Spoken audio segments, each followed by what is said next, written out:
Hey everyone, welcome back to my channel. My name's EJ Marino and this is About Last Night, the show where I talk about the movie I saw last night. We're jumping right into the movie that I just got out of and I'm so hyped to talk about it. Yes, today is all about Glass.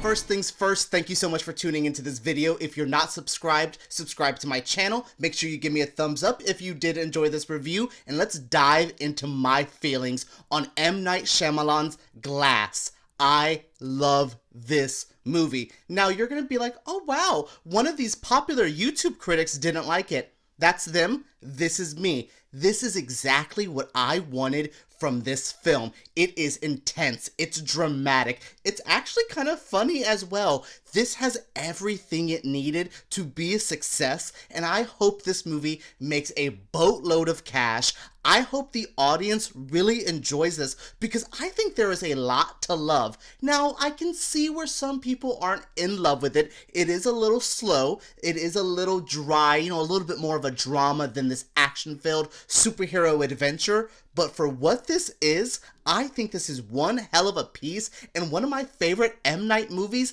in quite some time. The story of Glass follows three characters that we have seen from two separate movies. Two of them are from Unbreakable, which is David Dunn, and Elijah Glass, which is played by Bruce Willis and Samuel L. Jackson. And then we also have the characters we've met in Split, mostly just the Horde or Kevin Crumb, which is James McAvoy's character. All three of these characters are so intertwined, have so much to dive into together, that I am so happy that this is as well crafted for separating, connecting two separate movies into one franchise now. I thought this would be a tougher task, but this made it seem pretty easy. There is some shoehorned moments that they were like, well, this happened in this movie to connect it to this. I'm not going to get into spoilers or anything, but there is some, type of connection there that does feel a little like, well, we had to do it somehow, some way, but other than that little bit of a, that's not perfect, I really like how they blended all three movies together, how they introduced new characters, like the Sarah Paulson character in this film, who is the psychiatrist slash doctor slash, oh boy, something really fun. I love everyone in this movie. Everyone in this played their part to perfection. I mean, even the side characters, even M. Night Shyamalan's little cameo at the beginning was done to perfection. Everyone was on point, from the cinematography, from the direction, from the actors, hell, from the sounds, the score, the sound design itself. Everything was on point. I am just so happy to walk away from this movie seeing the early critical reaction and to enjoy it. I was so nervous, so scared, but if you are, a little on the fence, listen to my review, check out other ones, but I really think you might enjoy this movie.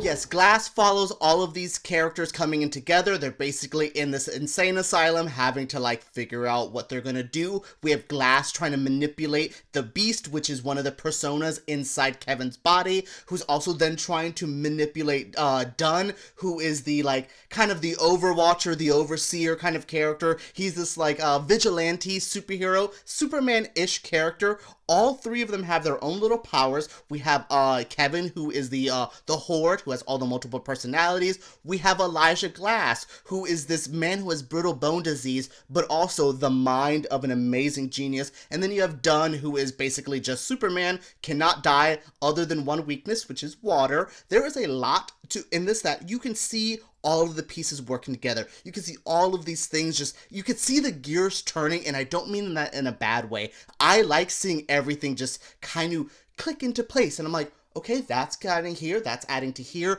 That was so fun to watch. I don't even have a lot of notes for this movie because I just sat there like, oh, I'm engaged. I went to write down, a couple notes yeah, Sarah Paulson, or this is pretty intense, but I don't really have a lot of I don't want to break this down too hard because this is a movie you need to see. This isn't something that I think a review would give you the viewing experience you need. I think this is watchable as hell, but yeah, it's weird for me I go in with pages of notes, but with this one, I think my biggest note was that I had a good time. I enjoyed this, and this is a fresh new take take on the superhero genre. Some of the biggest talking points about this movie that I want to leave us off with, this is James McAvoy's movie. He does a damn good job. Sarah Paulson has a lot to dive into. She is one of the most interesting characters I've seen in quite some time. I had a good time with her. I felt every bit of ooh, I don't trust her, but do I? She kind of convinced me with some stuff at some points. I love her a lot. So we have James McAvoy stealing this movie. Amazing Sarah Paulson. I will say there's not a lot of action in this movie, but the action that was there was good and tense. I was ooh, there's times where I adjusted myself to get on the edge of my seat because I was enjoying this so much. The pacing of the action scenes as well. It never felt too quick. There wasn't a lot of quick cuts. Everything was long and drawn out in a good way. Everything felt fulfilling, and I really enjoyed that. It was a good meal. I am full. There are some movies that feel like a little bit of a snack that I'm that was good, but I'm still hungry. No, Glass was a whole damn meal of a movie. Those are my feelings for Glass. I am debating doing a full spoiler review so I can get into the tea of this film. If you want to talk about that, let me know down in the comments below. If you want me to do a spoiler review, because I will spoil everything for you. But for the most part, I want to keep the secrets in this movie secret because they're important. But yes, thank you so much for tuning into my review of Glass. If you did enjoy, give me a comment down below. Subscribe, give me a thumbs up as well. Thank you so much for tuning in, and I cannot wait to talk about Glass with you.